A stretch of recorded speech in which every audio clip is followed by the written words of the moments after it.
திருப்பத்தூர் வாக்காளர் பெருமக்கள் அனைவருக்கும் வணக்கம்.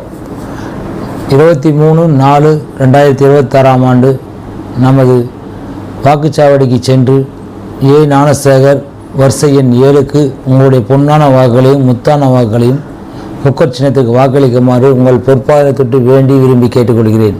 நீங்கள் வெற்றி பெற செய்யுமாறும் மீண்டும் கேட்டு வெற்றி பெற செய்தால் உங்கள் தேவைகளையும் உங்கள் அனைத்து வாக்குறுதிகளையும் நிறைவேற்றுவேன் என்றும் உங்கள் அடிப்படை வசதியும் செய்து தருவேன் என்றும் வாக்குறுதி கொடுக்கிறேன். இளைஞர்களிலிருந்து பட்டதாரி வரை மற்றும் பெரியவர்கள் தாய்மார்கள் அனைவரும் குக்கர் சென்றுக்கு ஆதரவு கொடுக்குமாறு மிக பணிவுடன் கேட்டு பொறுப்பாக தொட்டு வணங்கி விடைபெறுகிறேன். நன்றி, வணக்கம்.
வணக்கம்.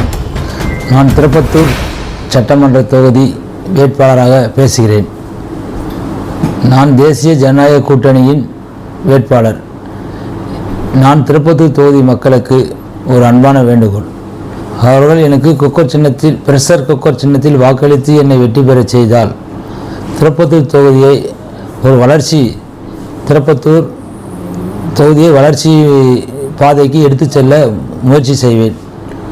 மற்றும் அடுத்தது வரப்போவது நமது அனைத்து இந்திய அண்ணா திராவிட முன்னேற்ற கழகத்தின் தலைமையிலான எடப்பாடி பழனிசாமி ஐயா அவர்களின் ஆட்சி தான் வரப்போகிறது.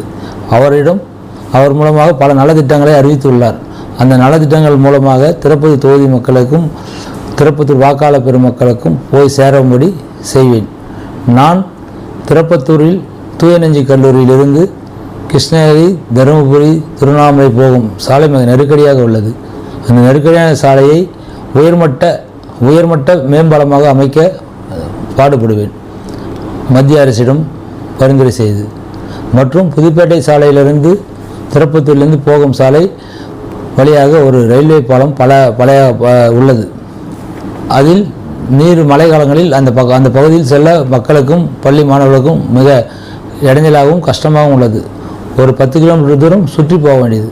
அதையும் உயர்மட்ட பாலமாக மாற்ற பரிந்துரை செய்து அதையும் செய்து தரும் என்றும் வாக்குறுதி கொடுக்கிறேன்.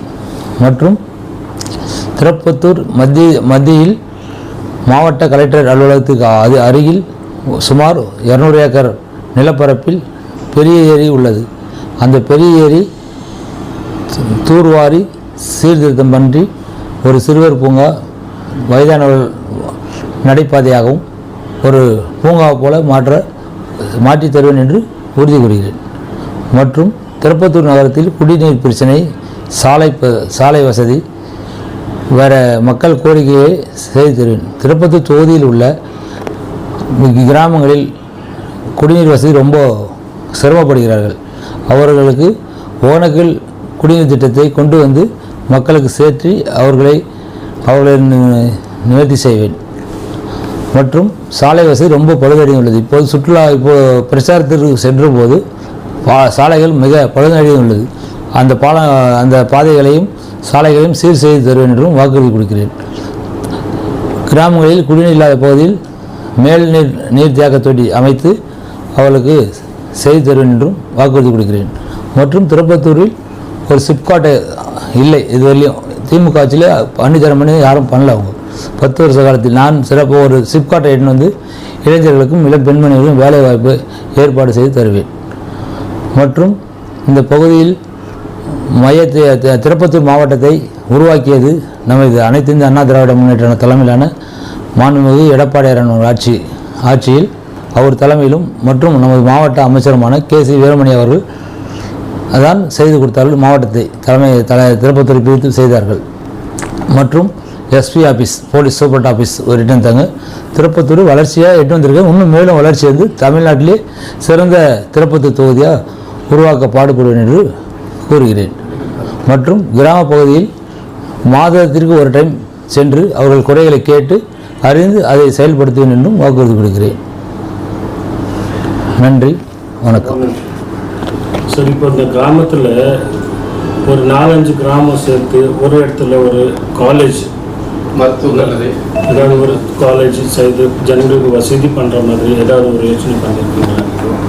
அதை பற்றி சொல்லுங்கள். ஏன்னா சில இடத்துல என்ன இருக்குது, பசங்க சிட்டிக்கு வரணும். ஒரே ஆண்டில் 11 மருத்துவக் கல்லூரிகள் வந்து பெற்றுத்தந்தோம். நமது மாண்புமிகு முன்னாள் முதலமைச்சர் எடப்பாடியார் அவர்கள் ஆட்சி காலத்தில்தான் தமிழ்நாட்டில் 11 மருத்துவக் கல்லூரிகள் பர்மிஷன் வாங்கியிருந்தார் மத்திய அரசிடம். இந்த திமுக அரசு ஒரு மருத்துவக் கல்லூரிக்கும் பர்மிஷன் வாங்கவில்லை. இப்போது திருப்பத்தூர் பகுதிக்கு மருத்துவக் கல்லூரி அமைக்க பாடுபடுவேன். மற்றும் திருப்பத்தூரில் அரசு மருத்துவமனையை சூப்பர் ஸ்பெஷாலிட்டி ஹாஸ்பிட்டலாக மாற்றவும் முயற்சி எடுத்து செய்து தருவேன் என்றும் வாக்குறுதிக்கிறேன். மற்றும் படிப்பதற்கு வசதியாக கலைக்கல்லூரி ஒரு பகுதியில் தான் உள்ளது. இன்னொரு பகுதியிலும் மையப்பகுதியில் இன்னொரு பகுதி தூய கல்லூரி, இது கலைக்கல்லூரி வர ஏற்பாடு செய்வேன் என்றும் வாக்குறுதி கொடுக்கிறேன்.